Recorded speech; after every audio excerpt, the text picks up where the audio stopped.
लखनऊ की एक आम लड़की कैसे बदलाव की नायिका बन गई। आज जानेंगे लखनऊ की अन्नू यादव की कहानी। नमस्ते, मेरा नाम अन्नू यादव है और हम बाल मंच एजुकेशन सेंटर में पढ़ाते हैं, जहाँ पे निशुल्क शिक्षा के साथ साथ सिलाई सेंटर, कंप्यूटर क्लास और खेल के माध्यम से और एक्टिविटी के माध्यम से उनको आत्मरक्षा की ट्रेनिंग इत्यादि दी जाती है।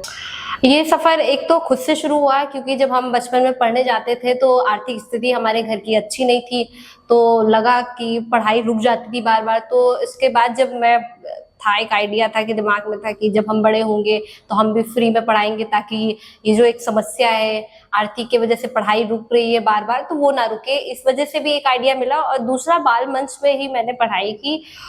हम लोग बाल मंच में है जो खेल के माध्यम से, एक्टिविटी के माध्यम से, गेम के माध्यम से और उनको चित्रकला के माध्यम से उनको जोड़ते हैं, ताकि जो पढ़ने की जो जिज्ञासा है वो कैसे उनके अंदर पैदा हो और किस तरीके से वो जुड़ सके शिक्षा से, उस तरीके से हम लोग उनको पढ़ाते हैं। जैसे कहानी के माध्यम से भी हम लोग इनको पढ़ाते हैं, और बीच बीच में जब हमें लोकल सपोर्ट मिलता है तो उनको चिड़ियाघर या आसपास के जो पार्क हैं उनको घुमाना और उनसे भी उनको समझ पैदा करना है कि हाँ, बाहर की दुनिया कैसी है, किस तरीके से है, उस तरीके से भी हम उनको पढ़ाते हैं।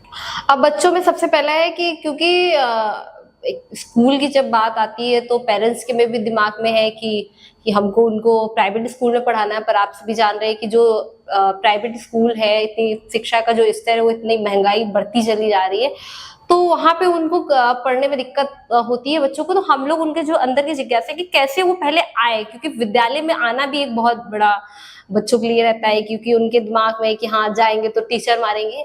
ज्यादातर जो बाल मंच एजुकेशन सेंटर में जो बच्चे या बच्चियां आती है वो आर्थिक स्थिति से कमजोर परिवार है, और जो बाहर आवासीय जो लोग हैं वो यहाँ पे आके किराए पे रह रहे हैं। उनके लिए तो एक टाइम का खाना ही समय शाम का खाना ही व्यवस्था कर पाना बहुत मुश्किल का काम है। तो इसलिए उन बच्चों को हम लोग पढ़ाते हैं, क्योंकि शिक्षा तो एक उनके दिमाग में दूर दूर दूर तक भी नहीं है। बाल मंच एजुकेशन सेंटर से काफी बच्चे आज के समय में डॉक्टर हैं, कुछ मेरे जैसे हैं कि बाल मंच को ही संभाल रहे हैं, और कुछ लोग बेंगलोर में जॉब करते हैं। क्योंकि बाल मंच सिर्फ पढ़ाता ही नहीं है, बाल मंच जब वो एक साल उनको तैयार करता है, फिर उनको प्राथमिक विद्यालय, सरकारी विद्यालयों से जोड़ता है। जब उनका इंटर कंप्लीट हो जाता है तो आगे उनके जीवन में उनको भविष्य में क्या बनना है उस पर भी वो काम करता है।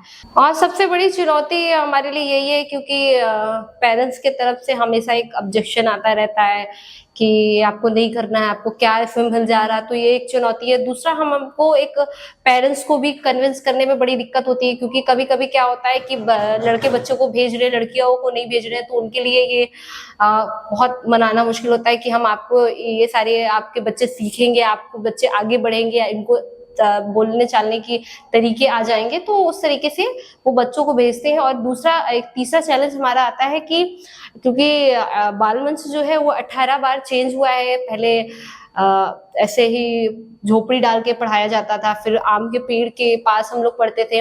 आज हम लोग का स्ट्रक्चर तो बन गया है, पर उसकी साफ सफाई का, उसके टीचरों को पैसा देना, वो सारी चीजों के लिए जो समस्या है वो अभी भी हमारी समस्या बनी रहती है। क्योंकि लोकल जो जिनको लगता है कि सपोर्ट कर देना चाहिए, ये अच्छा काम कर रही है, तो उनके माध्यम से हम बाकी टीचरों को, दो जो टीचर हमारे स्कूल में पढ़ाती हैं उनको देते हैं।